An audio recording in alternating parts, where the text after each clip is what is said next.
ওই ওখানে যাও, দাদার ওখানে যাও, ম্যাচে গুনে দেবো। Hello everyone, good morning. তোমরা সবাই কেমন আছো? আশা করি তোমরা খুব খুব ভালো আছো। এখন বাজে সকাল 7টার। আমি দেখো ঘুম থেকে উঠে ব্রাশ করে কিচ্ছু খাইনি, রান্নাঘরে চলে এসেছি। কেননা আজকে বাড়িতে মা নেই, আমার হেল্প করার লোকও নেই। মা যেহেতু কেটে কুটে দেয়, মা গেছে মামা শ্বশুর বাড়িতে একটু দরকারের জন্য। মা আর অরিন্দম গেছে, এক্ষুনি চলে আসবে। তো যেহেতু আমার একা হাতে কাটা কুটি সব করতে হবে, তো তার জন্য সকাল সকাল চলে এসেছি। আর এই যে এক পাশে ডাল আর এক পাশে আমি ভাত বসে দিয়েছে। আজকে শনিবার, নিরামিষ। বাবা যাবে চাঁদার কালেকশানে, তো তার জন্য ভাবলাম বাবার জন্য কিছু বানিয়ে যাওয়া যাক।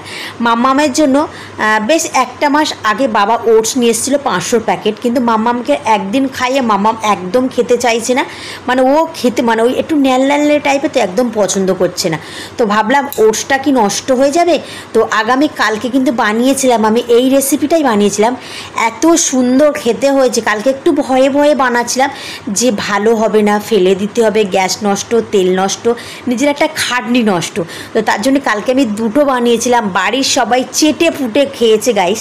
তো তার জন্য এই ওটস, গাজর আর একটু ওই লঙ্কা কুচে কুচে নিয়েছি, আর একটু সুজি দিয়েছি। এত সুন্দর খেতে হয়েছে গাইস, মানে একবার না খেলে তোমরা বুঝবে না যে এত সুন্দর। আর আমি এটা কিন্তু ভাজছি ঘি দিয়ে, এটা তোমরা সাদা তেল দিয়েও ভাজতে পারো, বেশ সুন্দর লাগে।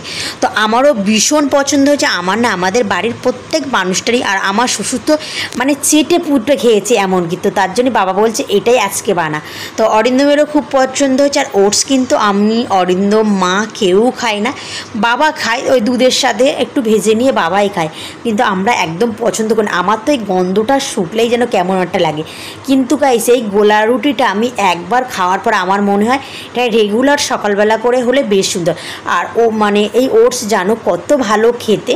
তো আমার তো ওটস খেতে মানে ডাক্তারও বলেছিল, যেহেতু আমার ওয়েটটা অনেকটাই বেশি ছিল, তো এটা আগে বলেছিল। এখন তো আমি অনেকটাই রোগা হয়ে গেছি। তো এখন আমি একটু খেয়ে দেখছি, বেশ সুন্দর খেতে হয়েছে।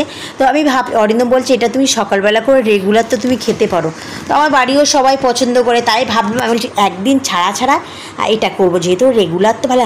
আর তোমরা একবার বানিয়েই দেখো গাইস, এত সুন্দর খেতে, আমার ভীষণ ভালো লেগেছে। জানি না তোমাদের কেমন লাগবে। রান্না টান্না করে আবার একটা জায়গায় যেতে হবে কেনাকাটা করতে। আমি আমার বড়দি যাব, বড়দি আসবে, দুজনে কেনাকাটা করতে যাব। তো দেখো স্রাং ট্রাং করে আমি পুরো রেডি হয়ে গেছি। আর আজকে যাব আমাদের এখানে ভাঙড়ে পূজার কেনাকাটা করতে। অরিন্দমেরও যাওয়ার কথা ছিল, যেহেতু বাবা চাঁদার কালেকশানে গেছে, বাড়িতে কখন আসবে ঠিক নেই। আর আমার মাম্মামটা এখন এত দুষ্টু হয়েছে, মা তো একা সামলাতে পারবে না, তো অরিন্দমও থাকবে। তো আমি আর আমার বড়দি যাচ্ছি। আর তোমরা অনেকে আমাকে একটা কোশ্চেন করছো, দিদিভাই তুমি চুলে কী শ্যাম্পু ইউজ করো, কী শ্যাম্পু ইউজ করো। তো আমি মানে আমার কোনো মানে কি বলো তো, যে নির্দিষ্ট একটা কোনো শ্যাম্পু যে এটাই মাখতে হবে না, আমার কোনো নির্দিষ্ট শ্যাম্পু নেই। আমি যখন যেটা পাই আমি তখন সেটাই মাখি। এটা আগামীকাল অরিন্দম নিয়ে এসেছিল জয়ের শ্যাম্পু অ্যান্ড কন্ডিশন, মানে দুটোই আছে। এটা কালকে নিয়ে এসে আমি যখন হাতের কাছে যে শ্যাম্পুটা পাই সেটাই আমি ইউজ করি, এমনকি ফেস ওয়াশও। তো তোমরা অনেকেই কোশ্চেন করো দিদি তুমি কী শ্যাম্পু মানে কী শ্যাম্পু ইউজ করো। তো আমি বলে দিলাম। এই দেখো তোমাদের সাথে কথা বলতে বলতে আমার বড়দি ফোন করেছে। আর বড়দির ডায়েরি ওদের ওখান থেকে ভাঙড়ে চলে যাওয়ার কথা ছিল, কিন্তু আমি একা যাব, ওই জন্য দিদি আসছে। আর অনেক দিনেকার স্বপ্ন আজকে আমার পূরণ হতে চলেছে। হ্যাঁ গাইস, মানে এটা বিয়ের আগেকার একটা স্বপ্ন বলতে পারো, সেই স্বপ্নটা আজকে আমি পূরণ করতে যাচ্ছি। ফাইনালি চলে এসেছি সোনার দোকানে। আর হ্যাঁ গাইস, এই চেনটা মানে আমার কেনার এতটাই শখ ছিল, মানে শখ ইচ্ছা সব বলতে পারো। তো এটা কেমন হচ্ছে অবশ্যই বলো। আর এখন সোনা চলছে 1,10,000, আর এই কানেরটা পড়েছে 30,000 টাকা। তো চলো আজকে মতো